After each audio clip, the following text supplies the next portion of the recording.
26 सितंबर 2025 तर्जुमान काबिल लिसान अख्तर सानी आरिफ बिल्ला शेखुल हदीस शेखुल उलमा हजरत मौलाना शाह আব্দুল মতিন বিন হুসাইন সাহেব দামাত বরকাতুহুমের জুমার পূর্বে আজিম শান ইসলাহি বয়ান বাইতুল হক জামে মসজিদ ঢালকানগর ঢাকা।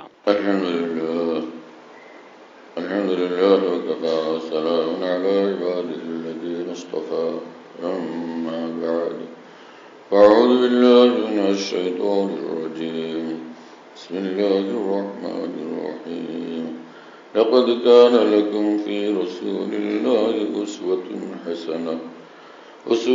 حسنة لمن كان يرجو الله واليوم الآخر وذكر الله كثيرا صدق الله مولانا العظيم وقال رسول الله صلى الله تعالى عليه وسلم لا يؤمن أحدكم حتى أكون أحب إليه من والده وولده والناس أجمعين أو كما قال رسول الله صلى الله تعالى عليه وسلم আল্লাহ পাক জাল্লা জালালুহু ওয়া মানাওয়ালুহু আমাদের সকলকে মাফ করেন, সকল মুসলমানকে মাফ করেন, জান্নাতুল ফিরদাউস আমাদের জন্য মঞ্জুর করেন, জাহান্নাম থেকে আমাদেরকে বাঁচান।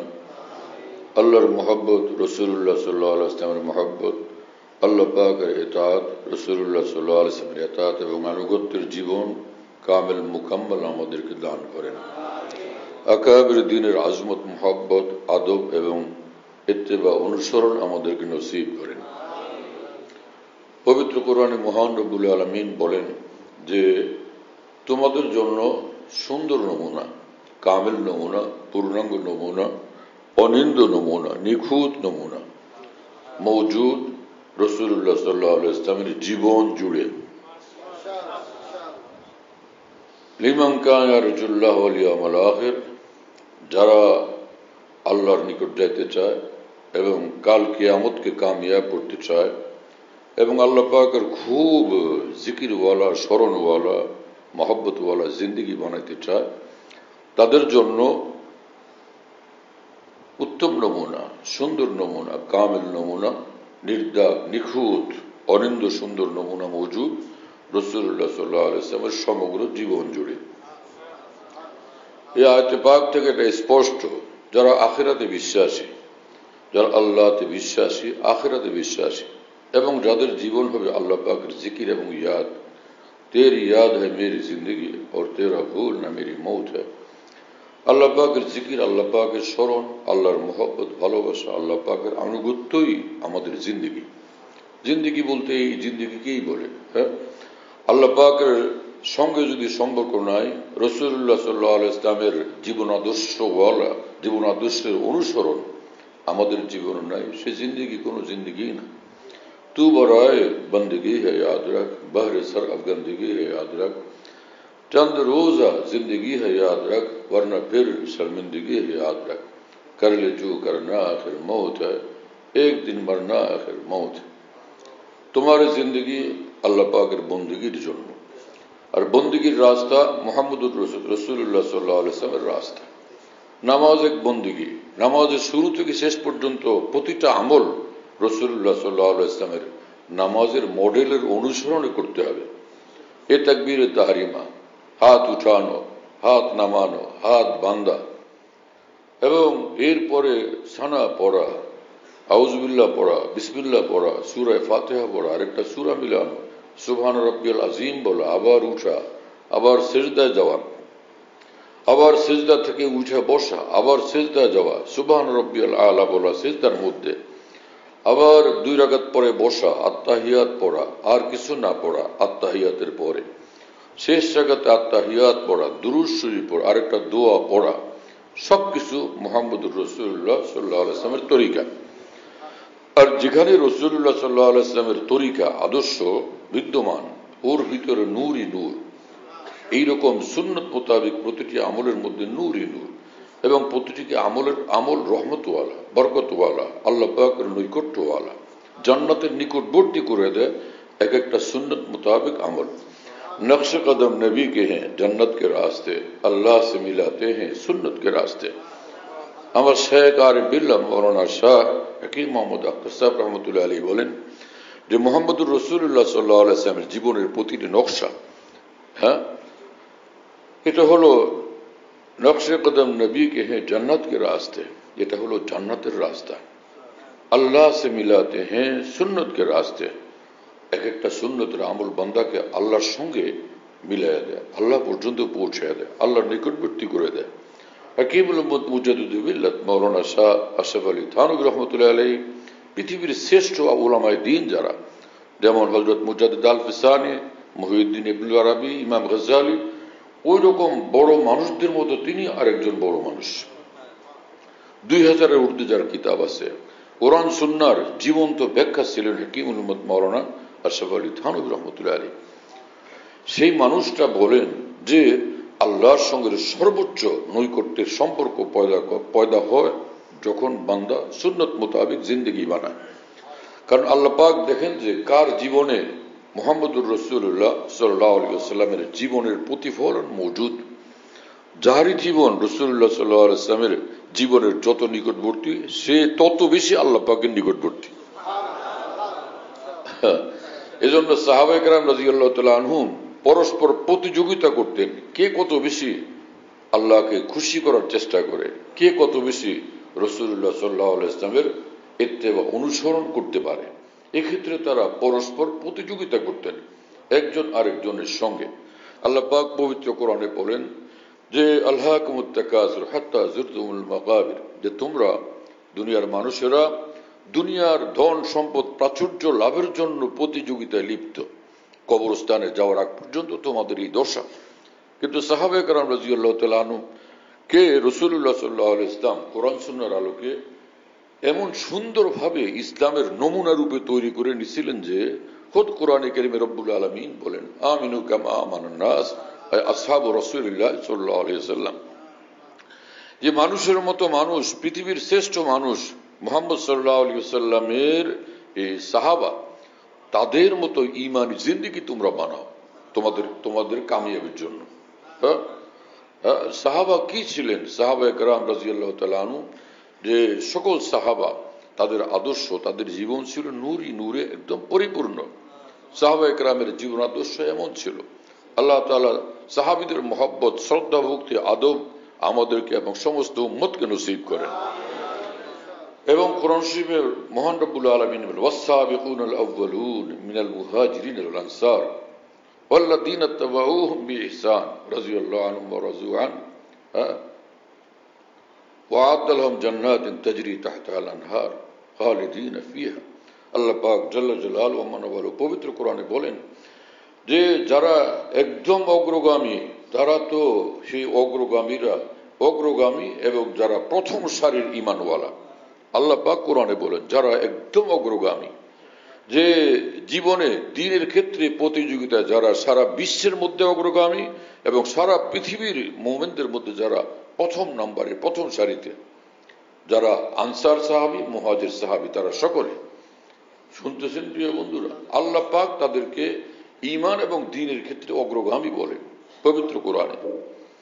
এবং ওয়াল্লাযীনা তাবাউহুম বিইহসান, এবং ঠিকভাবে সঠিকভাবে এই সাহাবীদের যারা সচ্চা অনুসারী, আল্লাহ পাক বলেন যে তারা আল্লাহর উপর খুশি, আল্লাহ পাক তাদের উপর খুশি,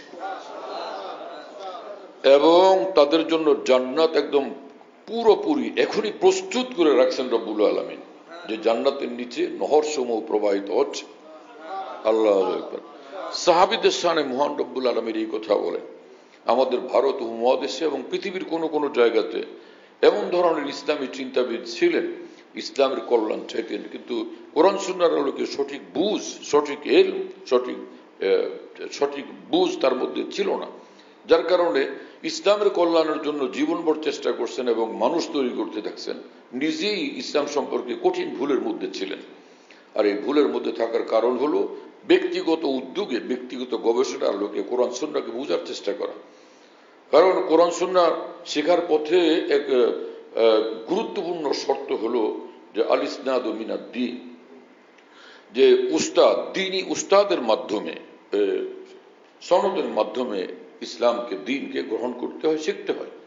এই সনদবিহীন যে কোনো মানুষই দিন শিখে ভুলের মধ্যে থেকে যায়।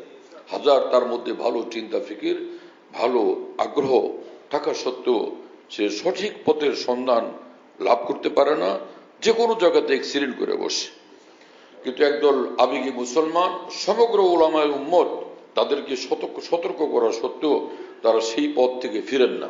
একটা না একটা অজুহাত দেখায় তারা সে একই ব্যক্তির অনুসরণ করেন। অথচ ভারত উপমহাদেশ জুড়ে অন্তত কত বড় বড় উলামায়ে দ্বীন, ইমাম শাহ ওয়ালিউল্লাহ মুহাদ্দিস দেহলভী রহমতুল্লাহ আলাইহি, মুজাদ্দিদ আলফে সানি রহমতুল্লাহ আলাইহি, শাহ আব্দুল আজিজ দেহলভী রহমতুল্লাহ আলাইহি, শাহ ইসহাক দেহলভী রহমতুল্লাহ, শাহ আব্দুল গনি দেহলভী রহমতুল্লাহ আলাইহি, শাইখুল হিন্দ মাওলানা মাহমুদ হাসান দেওবন্দি রহমতুল্লাহ, হুজ্জাতুল ইসলাম মাওলানা কাসেম নানুতুল্লাহ রহমতুল্লাহ আলাইহি, ইমাম রব্বানি মাওলানা রশিদ আহমদ গঙ্গুই রহমতুল্লাহ আলাইহি, হাকিমুল উম্মত মাওলানা আশরাফ আলী থানভী রহমতুল্লাহ আলাইহি, শাইখুল ইসলাম মাওলানা হোসেন আহমদ মাদানী রহমতুল্লাহ আলাইহি, সমগ্র মুফতি শফি সাহেব রহমতুল্লাহ আলাইহি। ভারত উপমহাদেশ জুড়ে পৃথিবীর শ্রেষ্ঠ উলামায়ে দ্বীন মওজুদ। তাদের একটা মানুষ এই লোকটাকে তো সঠিক পথের অনুসারী বলেননি, বরং তিনি অ্যাক্সিডেন্ট করলেন এবং ভুল পথের অনুসারী বলে সকলে বলছেন। কিন্তু তারপরও কিছু মুসলমান ওখান থেকে ফিরেন না ফিরলে তো কারো কিছু করার নাই। কোরআন শরীফে মহান রব্বুল আলামিন যে সাহাবীদের এমন ভূয়সী প্রশংসা করলেন, এক্ষেত্রে মুহাজির আনসার সব সাহাবীদের প্রশংসা করছেন, সব সাহাবীদের, কাউকে বাদ দিয়ে আনেন নাই। যে এর ভিতরে হযরত মুয়াবিয়া রাদিয়াল্লাহু আনহু বাদ, হযরত আমর ইবনুল আস রাদিয়াল্লাহু আনহু বাদ, হযরত উসমান গনি রাদিয়াল্লাহু তাআলা আনহু বাদ, তাদের ব্যাপারে আমার কথা আছে, বাকিরা ঠিক আছে, এমন কথা তো রব্বুল আলামিন বলেন নাই। অথচ এই মহান গবেষক তিনি এই সাহাবীদের উপর কঠিনভাবে আক্রমণাত্মক কথাবার্তা লিখছেন, যেটা এখন পর্যন্ত তার বইয়ের মধ্যে মজুদ আছে। যদি কোনো নেতাকে নয় বরং আল্লাহকে পেতে হয়, আল্লাহ রসুলকে রাজি করতে হয়, তাহলে এই পথে ফিরে আসা কর্তব্য, কর্তব্য নয়, বিলকুল ফরজে আইন। এছাড়া আল্লাহর কসম কোনো রাস্তা নেই। রাসূলুল্লাহ সাল্লাল্লাহু আলাইহি ওয়াসাল্লাম বলছেন যে আমার উম্মতের মধ্যে ৭৩টা দল হবে, ৭৩টা ফেরকা হবে, ইসলাম ভিত্তিক, কোরআন হাদিসের ব্যাখ্যা ভিত্তিক ৭৩টা দল হবে। কাফের তো কাফের, মুশরিক তো মুশরিক, কিন্তু ইসলামের ব্যাখ্যা ভিত্তিক ৭৩ দল হবে। রাসূলুল্লাহ সাল্লাল্লাহু আলাইহি ওয়াসাল্লাম বললেন এরা সব জাহান্নামে যাবে, একটা মাত্র দল একদম সোজা জান্নাতে যাবে। জিজ্ঞাসা করা হলো ইয়া রাসূলুল্লাহ সেই দলটা কোনটা? রাসূলুল্লাহ সাল্লাল্লাহু আলাইহি ওয়াসাল্লাম বললেন মা আনা আলাইহি ওয়া আসহাবি, যেই রাস্তার উপরে আমি আছি, যেই কথার উপরে আমি আছি, যে সিদ্ধান্তের উপরে আমি আছি, যে পথের উপর আমি আছি, এবং যেই পথের উপরে, সিদ্ধান্তের উপর, রাস্তার উপরে আমার সাহাবাগণ আছেন, আমার সাহাবীরা আছেন। এটা হলো সেই রাস্তাটা, নাজাতের রাস্তা। এই নাজাত প্রাপ্ত এই যে ফিরকা জামাত, সেই জামাতের রাস্তা হলো এটা। সব সাহাবীদের ব্যাপারে ইমাম আজম আবু হানিফা রাহমাতুল্লাহি আলাইহি শ্রদ্ধাশীল ছিলেন, ইমাম মালিক রাহমাতুল্লাহ শ্রদ্ধাশীল ছিলেন, ইমাম আবু ইউসুফ, ইমাম মুহাম্মদ, ইমাম জুফার এবং ইমাম শাফি, ইমাম আহমদ ইবনে হাম্বল রাহিমাহুল্লাহ তাআলা, এমনকি গায়রে মুকাল্লিদিন যারা, তাদের যে নেতৃবৃন্দ সারা বিশ্বের অত্যন্ত শ্রেষ্ঠ আলেমে দ্বীন, আল্লামা ইবনে তাইমিয়া, আল্লামা ইবনুল কাইয়িম রাহিমাহুল্লাহ তাআলা, তারা সমস্ত সাহাবীদের প্রতি নিঃশর্তভাবে শ্রদ্ধাশীল এবং হক পথে থাকার জন্য এটা শর্ত। সব সাহাবীদের প্রতি শ্রদ্ধাশীল হতে হবে। সাহাবীদের ব্যাপারে কুৎসারটনা করা যাবে না, সাহাবীদের প্রতি কুধারণা করা যাবে না, তাদের সম্পর্কে যা কিছু কুমন্তব্য করা যাবে না, কিছু এরকম উল্টা পাল্টা লেখা যাবে না। যে রাসূলুল্লাহ সাল্লাল্লাহু আলাইহি ওয়াসাল্লামের হাতে তৈরি মানুষগুলো যদি যোগ্য মানুষ না হন, কোন নেতার হাতের তৈরি কর্মীরা যোগ্য নেতা হবেন? যোগ্য মুসলমান হবেন? এতটুকু বুঝও নয় একটা মানুষের মধ্যে। ইয়া রব, আল্লাহ আপনি বুঝ দান করেন।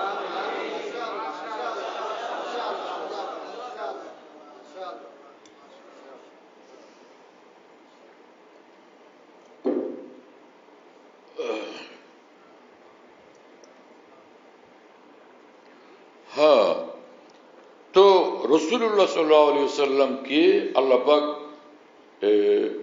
নমুনা বললেন, মডেল বললেন, একদম হাসানা, কামেল মডেল, কামেল নমুনা। তার মানে রাসূলুল্লাহ সাল্লাল্লাহু আলাইহি ওয়াসাল্লাম যে আমল করেন সেটা কামেল, যে আখলাক, যে চরিত্র তার সেটা কামেল, সেটা পূর্ণাঙ্গ, সেটা নির্দাল, নিখুঁত একদম। সেটার অনুসরণ সোজা জান্নাতুল ফিরদাউসের রাস্তা, একদম সর্বোচ্চ কামিয়াবির রাস্তা, আল্লাহ পাকের সর্বোচ্চ সন্তুষ্টি এবং নৈকট্য লাভের রাস্তা। পরিষ্কার হলো। রাসূলুল্লাহ সাল্লাল্লাহু আলাইহি ইসলামের কাজগুলো, কথাগুলো, চরিত্রগুলো, দিনরাতগুলো, সিদ্ধান্তগুলো, হ্যাঁ এবং না গুলো সবটা এর অনুসরণ সোজা জান্নাতের রাস্তা, কামিয়াবির রাস্তা। রাসূলুল্লাহ সাল্লাল্লাহু আলাইহি ওয়াসাল্লাম তো উম্মতকে যে বেশুমার হেদায়েত দিয়ে গেছেন মৌখিকভাবে, তার মধ্যে এটাও তো ছিল, আল্লাহ আল্লাহ ফি আসহাবি, খবরদার আল্লাহকে ভয় করো আমার সাহাবীদের ব্যাপারে। লা তাত্তাখিযুহুম গারাযাম মিন বাদি, আমার দুনিয়া থেকে চলে যাওয়ার পরে তোমরা তাদের কাউকে সমালোচনার লক্ষ্যবস্তু বানাবে না। হ্যাঁ, নিজেদের মতো মনে করবে না যে তাদেরও সমালোচনা করার অধিকার আমাদের আছে। লা তাত্তাখিযুহুম গারাযাম মিন বাদি, আমার এই দুনিয়া থেকে চলে যাওয়ার পর তাদেরকে সমালোচনার, দোষ চর্চার, দোষারোপের লক্ষ্যবস্তু বানাবে না। ফামান আহাব্বাহুম ফাবিহুব্বি আহাব্বাহুম, আমার সাহাবীদেরকে যারা ভালোবাসলো, আমার ভালোবাসা তাদের মধ্যে আছে কারণে তারা আমার সাহাবীদেরকে ভালোবাসলো। আমার আবগাযাহুম ফাবিবুগযি আবগাযাহুম, আর আমার সাহাবীদের প্রতি যারা বিদ্বেষ পোষণ করলো, যে বিদ্বেষ তার অন্তরে থাকে, কথায় কাজে প্রকাশ পায়, তাদের প্রতি যারা বিদ্বেষ পোষণ করলো, আমার প্রতি তাদের অন্তরে বিদ্বেষ আছে কারণেই আমার সাহাবীদের প্রতি তারা বিদ্বেষ পোষণকারী। কি কঠিন কথা বলছেন রাসূলুল্লাহ সাল্লাল্লাহু আলাইহি ওয়াসাল্লাম। এই হাদিসে পাক থেকে এটা স্পষ্ট হয়, সাহাবায়ে কেরামের প্রতি যাদের নিঃশর্ত ভালোবাসা তারা কামিল মুমিন, তারা জান্নাতুল ফিরদাউসের পথের অনুসারী, একদম জান্নাতুল ফিরদাউস গামী। আর যারা সাহাবীদের প্রতি বিদ্বেষ পোষণ করেন তারা এই হক পথে নেই, সহি পথে নেই, সিরাতুল মুস্তাকিমের উপর নেই, তারা নিঃসন্দেহে অ্যাক্সিডেন্ট করা পথের মধ্যে আছে। জান্নাতুল ফিরদৌস পর্যন্ত তারা পৌঁছতে পারবেন না। আমি এই কথা বলছি না তারা কাফের মুশরিক, তারা ইহুদি খ্রিস্টান, বরং তারা এমন একদল মুসলমান যারা অপরাধী, যারা কঠিনভাবে অপরাধী আল্লাহ ও রাসূলের দৃষ্টিতে, যারা কঠিনভাবে অপরাধী, কালকে আমাদের কঠিন শাস্তি তো পেতেই হবে। তো সারা জীবন ইসলামের জন্য আমল করলাম, মেহনত করলাম, ফিকির করলাম, কিন্তু শেষে গিয়া জাহান্নামে প্রবেশ করতে হলো। সেটা কি সত্যিকার ইসলাম? সত্যিকার ইসলাম হলো তো শাস্তি খাওয়া ব্যতীত একদম দুখুল আউয়ালি নসিব হবে, জান্নাতের প্রথম প্রবেশাধিকার নসিব হবে ইনশাআল্লাহ তাআলা। আল্লাহ তাআলা সেই কাফেলার মধ্যে আমাদেরকে শামিল করেন। তো কি কথা বলছেন যে রাসূলুল্লাহ সাল্লাল্লাহু আলাইহি ওয়াসাল্লামের জীবনে পূর্ণাঙ্গ মডেল মওজুদ, নমুনা মওজুদ, জীবনকে সফল করার জন্য, কিন্তু ওই মানুষদের জন্য যারা আল্লাহকে স্মরণ রাখে, আল্লাহকে ভয় পায়, আল্লাহকে তালাশ করে, এবং যাদের চোখের সামনে থাকে আখিরাতের জীবনের সফলতা। দুনিয়ার নেতৃত্ব, দুনিয়ার সফলতা এটা কিছুই না। আমার দল ভারী, আমার নেতারা ভারী, আমরা বড় ক্যাডার ভিত্তিক দলের মানুষ, আমাদের নেতারা সারা পৃথিবীকে কাঁপায় দেওয়ার মতো ঝড় তুফানের মতো বক্তৃতা করতে জানে, লিখতে জানে, এটা কোনো বিষয় না। আসল দেখবার বিষয় হলো ইমানি জিন্দেগি আমার মধ্যে কতটুকু আছে, আল্লাহর হুকুম মোতাবেক, কথা মোতাবেক, হেদায়েত মোতাবেক জিন্দেগি আমার মধ্যে কতটুকু আছে। মুহাম্মদুর রাসূলুল্লাহ সাল্লাল্লাহু আলাইহি ওয়াসাল্লামের বয়ান, তার বক্তব্য, তার দিক নির্দেশনা এবং তার কর্মজীবন, সেটার সঙ্গে আমার জীবনের মিল, সামঞ্জস্য, সাযুজ্য কতটুকু আছে, নিকটবর্তিতা কতটুকু আছে, সেটা আমাদের দেখা দরকার। যদি সেটা থাকে এই মুসলমান কামিয়াব, আর না হলে এই মুসলমান কামিয়াব না। পৃথিবীর শুধু একটা বাংলাদেশ কেন, একটা পাকিস্তান কেন, একটা ভারত কেন, সমগ্র পৃথিবীকেও যদি কোনো ইসলামী দল শাসন করে, হ্যাঁ, ইসলামী দল সারা পৃথিবীকেও যদি ইসলামের আলোকে শাসন করে, কিন্তু সাহাবায়ে কেরামের প্রতি বিদ্বেষ পোষণকারী হয়, হযরত উসমান রাদিয়াল্লাহু তাআলা আনহুর প্রতি বিদ্বেষ পোষণকারী হয়, অভিযোগকারী হয়, হযরত আমর ইবনে আস রাদিয়াল্লাহু তাআলা আনহুর প্রতি, আবু মুসা আশআরী রাদিয়াল্লাহু তাআলা আনহুর প্রতি, হযরত মুয়াবিয়া রাদিয়াল্লাহু তাআলা আনহুর প্রতি, অথবা যে কোনো সাহাবীর প্রতি বিদ্বেষ পোষণ করবে, কটূক্তি করবে, নিজেদের নেতাদের মতো, বন্ধু বান্ধবের মতো তাদের সমালোচনা করবে, এটা সে সিরাতুল মুস্তাকিম থেকে বিচ্যুত মুসলমান। তার জন্য কাল কিয়ামতে জিল্লত, অপমান, লাঞ্ছনা এবং কঠিন আযাব অপেক্ষা করতেছে। আল্লাহ এইরকম দলের মধ্যে আমাদের কাউকে এবং কোনো মুসলমানকে না গ্রহণ করেন, না ফেলেন, যেখানে গিয়ে আমাদেরকে এরকম বিপদে পড়তে হবে।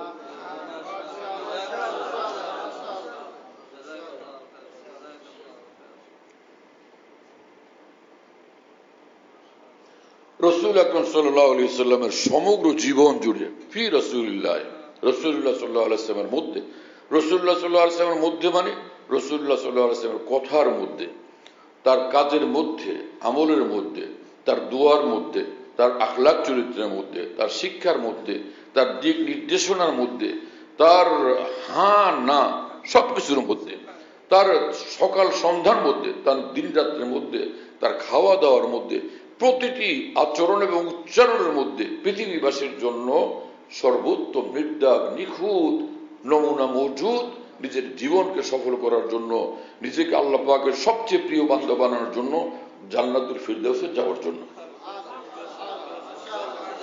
এবং রাসূলুল্লাহ সাল্লাল্লাহু আলাইহি ওয়াসাল্লাম বলেন, লা ইউমিনু আহাদুকুম হাত্তা আকুনা আহাব্বা ইলাইহি মিন ওয়ালিদিহি ওয়া ওয়ালাদিহি ওয়ান নাস আজমাইন। তোমাদের কেউ ততক্ষণ পর্যন্ত ঈমানওয়ালা হবে না যতক্ষণ পর্যন্ত আমার মহব্বত ভালোবাসা তার অন্তরে তার মা বাবা থেকেও বেশি না হয়, হ্যাঁ, তার সন্তান থেকে বেশি না হয়। এই ওয়ালিদ মানে এখানে মানলাহুল ওয়ালাদ, তার মা বাবা থেকে তার অন্তরে আমার মহব্বত বেশি না হয়, তার সন্তান থেকে বেশি নয়, পৃথিবীর সব মানুষ থেকে বেশি নয়। এই হাদিস পাকের আলোকে আমরা প্রত্যেকে নিজেকে দেখি যে আল্লাহ রসুল আমার অন্তরে এতটা প্রিয় কি। হ্যাঁ, আমরা দুনিয়ার রাজনীতির সঙ্গে যারা জড়িত, আমাদের মধ্যে বহু মানুষ এরকম শুধু নিজের রাজনৈতিক দলের কারণে, রাজনৈতিক দলের ম্যানিফেস্টোর কারণে, ইশতেহারের কারণে, রাজনৈতিক নেতার ভালোবাসা এবং শ্রদ্ধার কারণে অনেক মুসলমান এরকম হয়ে যায়। দিন রাত সব দিক ঠিক আছে, যে কিন্তু কোনো কোনো বিষয়ে এরকম কঠিনভাবে মুখোমুখি হয়ে যায়, যেদিকে ইসলামের শিক্ষা, রাসূলুল্লাহ সাল্লাল্লাহু আলাইহি ওয়াসাল্লামের শিক্ষা তৈরি, হেদায়েত তৈরি, নির্দেশনা তৈরি, কিন্তু আমার দলের নীতি আদর্শ ন্যারেটিভ এবং আমার দলের নেতার অবস্থান তৈরি কোন দিকে যায়? কোন রকম কুচুমুচু করে কাচুমাচু করে পরে ওই নেতার দিকেই গড়ায়। এটার একটা ছোটখাটো উদাহরণ দিই, অনেক দূরে না, আমাদের থেকে খুব দূরে না, কাছের এক হাজী সাহেব গোল কোটটা গায়ে দেন, লম্বা গোল কোটটা গায়ে দেন, মাথায় খুব জবরদস্ত পাগড়ি বাঁধেন, হাতে সবসময় তসবিহ, চোখ লাল লাল থাকে একদম, তসবিহ জপেন খুব। আমি লালবাগ মাদ্রাসায় পড়াশোনা করছি ইংরেজি 80 সালে, আমি দাওরা হাদিস পড়া শেষ করছি ইংরেজি 80-তে, 1400 হিজরিতে। এই হাজী সাহেব হাফিজ হুজুরের কাছে মুরিদ, শুনতেছেন আপনারা? হ্যাঁ, হাফিজ হুজুরের কাছে মুরিদ। উনি আমাকে দেখলেই খুব আগে আসেন, সালাম দেন, মুসাফা করেন, গরম গরম মুসাফা করেন একদম। যাই হোক, খুব ভালো। আপনি হাফিজ হুজুরের ছাত্র, আমি হুজুরের মুরিদ, আপনারা দেখলেই ভালো লাগে, খুব ভালো কথা। হাফিজ হুজুর ভোটে দাঁড়াইছিলেন, তো উনি তো হাফিজ হুজুরের একদম পাগল, হুজুরের কথা বললে আর কোনো কথা নাই, এই যে শুরু আর শেষ নাই, এত মহব্বত, এত প্রশংসা করতে থাকেন। আমি একদিন এমনি রসিকতার ছলে বললাম, হাজী সাহেব এদিকে আসেন, সাইডে নিয়ে বললাম যে একটা কথা এমনি আলাপ করি আর কি, কেউ তো শোনে না, আপনি আর আমি, ভোটটা কারে দিকে? আপনার পীর হাফিজ হুজুরকে। হুজুর এমনি হাফিজজিকে পৃথিবীর সবচেয়ে ভালোবাসি, হুজুরের মতো মানুষ হয় নাকি? হুজুর ফেরেশতার চেয়েও বড়, আমি এমন মনে করি, কিন্তু সেটা তো দ্বীন ঈমান ইসলামের জন্য, আখিরাতকে কামিয়াব করার জন্য হুজুরকে আমি ধরছি, কিন্তু রাজনীতির ব্যাপারটা তো এটা ভিন্ন, বুঝেন না?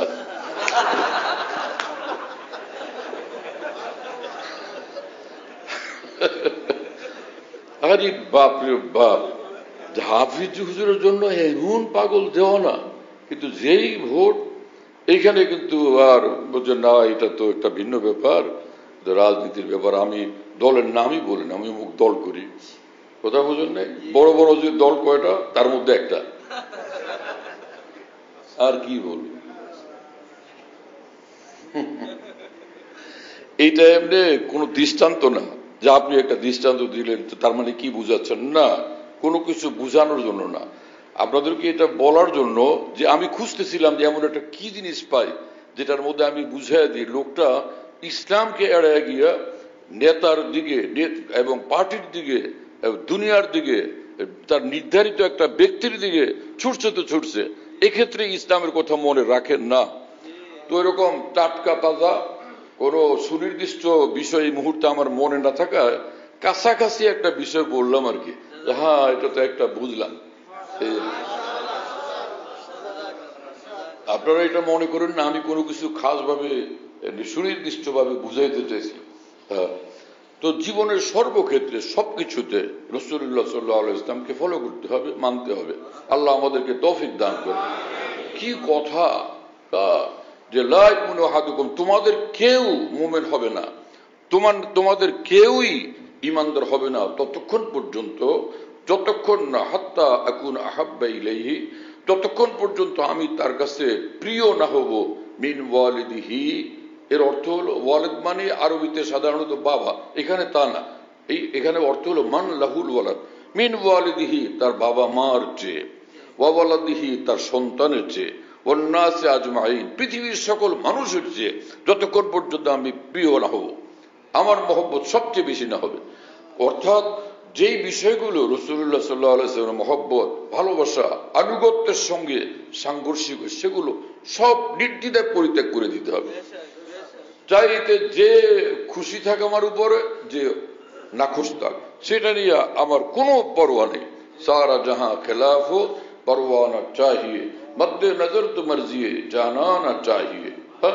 সারা দুনিয়া আমার বিরুদ্ধে যায় সেটা আমি দেখব না, আমার নজর থাকবে মহান আল্লাহর সন্তুষ্টির উপরে, সিদ্ধান্তের উপরে, ইশারার উপরে। अब इस नजर से जांच के तू करिए फैसला, क्या क्या तो करना चाहिए और क्या क्या ना चाहिए। এই দৃষ্টিভঙ্গি, এই ঈমানি দৃষ্টিভঙ্গিতেই, ঈমানি দৃষ্টিকোণ থেকেই আমাকে সিদ্ধান্ত নিতে হবে কোনটা কোনটা করা যাবে, কোনটা কোনটা করা যাবে না। এই মুসলমান কোথায়? আল্লাহ তাআলা এরকম মুসলমান আমাদের সকলকে এবং সব মুসলমানকে বানায় দেয়। যদি এই দৃষ্টিভঙ্গি একজন মুসলমানের মধ্যে হইতো, তাহলে যেখানে রাসূলুল্লাহ সাল্লাল্লাহু আলাইহি ওয়াসাল্লাম বলেন সাহাবীদের প্রতি নিঃশর্ত ভালোবাসার জন্য, নিঃশর্ত শ্রদ্ধা ভক্তির জন্য, সেক্ষেত্রে নিজের নেতার কথার বই অনুসরণ করলাম, নিজের নেতার কথা, নেতার বই, নেতার সমালোচনামূলক ইতিহাসের গ্রন্থ, সেটাকে জীবনের ইমাম বানায় সেটাকে অনুসরণ করলাম, রাসূলুল্লাহ সাল্লাল্লাহু আলাইহি ওয়াসাল্লামের কথাকে মাথায় তুলে রাখলাম। এটা কি রাসূলুল্লাহ সাল্লাল্লাহু আলাইহি ওয়াসাল্লামকে মানা হলো? বলেন, কে মুসলমানদেরকে বুঝাবে? আমাদের কিছু উলামায়ে দ্বীন ডাইরেক্টলি তাদের ব্যাপারে বলেন, তারা ভীষণ মনক্ষুণ্ণ হন, বড় আহত হন, বড় ব্যথিত হন। এটা আমরা বুঝি, মন থাকলে ভিতরে সেই মনটা আহত হবে আমার পছন্দের কথার বাইরে গেলে। কিন্তু আমি তাদেরকে জিজ্ঞাসা করি যে মুহাম্মদুর রাসূলুল্লাহ সাল্লাল্লাহু আলাইহি ওয়াসাল্লামের কথা, কোরআন সুন্নাহ, তার জীবন আদর্শ নিয়ে যে উলামায়ে দ্বীন দিনরাত চর্চা করেন, তাদের নজরের সীমার মধ্যে থাকে রাসূলুল্লাহ সাল্লাল্লাহু আলাইহি ওয়াসাল্লাম। সেই রাসূলুল্লাহ সাল্লাল্লাহু আলাইহি ওয়াসাল্লামের কথার বিরুদ্ধে আপনি বা আপনার নেতারা যখন কথা বলেন বা লেখেন, তা আমাদের সেই উলামায়ে দ্বীনের অন্তরটা, সেই মনটা তো আমাদের মধ্যে আছে, আমরা কতটা আহত হই সেটাকে আপনারা চিন্তা করেন না? হ্যাঁ, এক লোক বলতেছিল, ভাইয়া ওই যে ইরান দেশে, ভাই তুমি দাড়ি রাখলা না, তুমি কি দাড়ি রাখলা না? তো সেই লোক গরম হয়ে গেছে। অনেক লোক আছে সমাজে একটু ভালো মন নিয়ে চলে এবং বলে আমি বড় ব্রড মাইন্ডের মানুষ। কি এটার অর্থ? ভীষণ উদার মন মননের মানুষ আমি। আচ্ছা, সেজন্য সে তখন খুব জোর গলায় বলতেছিল যে বলে রিসমি তারাসাম বলে কিন্তু দিলে কাছে নামি তারাসাম।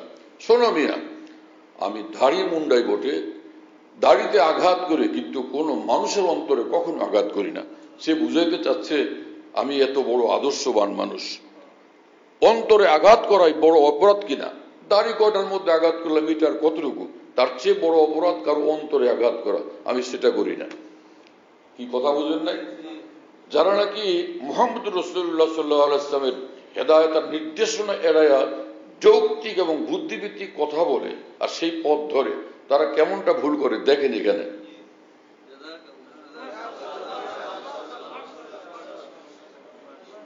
সাচ্চা মুসলমানকে আল্লাহ বুঝ দেন, কথা বলার তৌফিক দেন।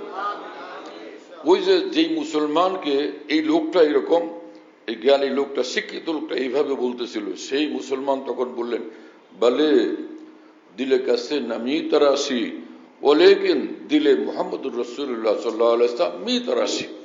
হ্যাঁ, সেই লোক বলল, হ্যাঁ ভাই, দাড়ি কাটার মাধ্যমে আপনি কারো অন্তরে তো আঘাত করেন নাই, ঠিক আছে, কিন্তু মুহাম্মদুর রাসূলুল্লাহ সাল্লাল্লাহু আলাইহি ওয়াসাল্লাম অন্তরে নিশ্চয়ই আপনি এর মাধ্যমে আঘাত করছেন। ওই মুসলমান স্তব্ধ হয়ে বসে গেছে। কি কথা বুঝতেছেন প্রিয় বন্ধুরা? হ্যাঁ, আপনি নেতার কথা শুনতেছেন আর ইতিহাসের বই পড়তেছেন, সেটাকে ফলো করতেছেন। রাসূলুল্লাহ সাল্লাল্লাহু আলাইহি ওয়াসাল্লামের আওয়াজ এবং কথা, তার নির্দেশনা আপনার কানে পৌঁছার পরেও এটাই কি একজন মুসলমানের দায়িত্ব? হ্যাঁ, কোরআন ভরে আল্লাহ পাক জায়গায় জায়গায় সাহাবীদের শানে এমন প্রশংসা করেন, আমরা অবাক হই।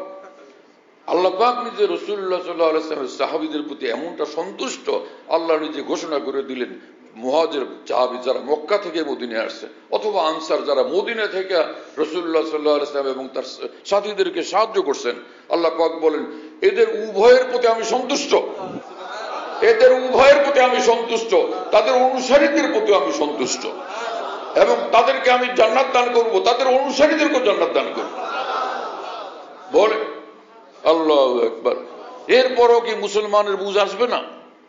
ইয়া রবি ইয়া কারীম, আপনি দয়া করেন এবং মেহেরবানি করেন।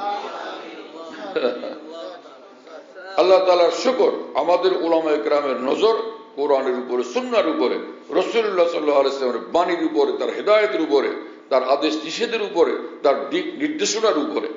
এত বেশি ইসলাম চর্চা করেন না যে ইসলামের চর্চা আপনাকে রাসূলুল্লাহ সাল্লাল্লাহু আলাইহি ওয়াসাল্লামের সীমা থেকে, তার আদর্শ থেকে একদম দূরে সরে ইহুদি খ্রিস্টান জগতের ইতিহাসের অনুসারী বানায় দেয়।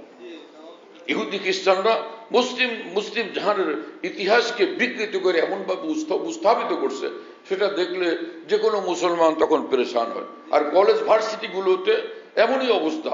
আমাদের হক্কানি উলামায়ে দ্বীনের লেখা ইতিহাস অনুবাদ করে পড়ানোরও কলেজ ভার্সিটি গুলোর তৌফিক হয় না। ইংরেজদের লেখা যে ইতিহাস, সেগুলো আমাদের দেশের কলেজ ভার্সিটিতে পড়ানো হয়।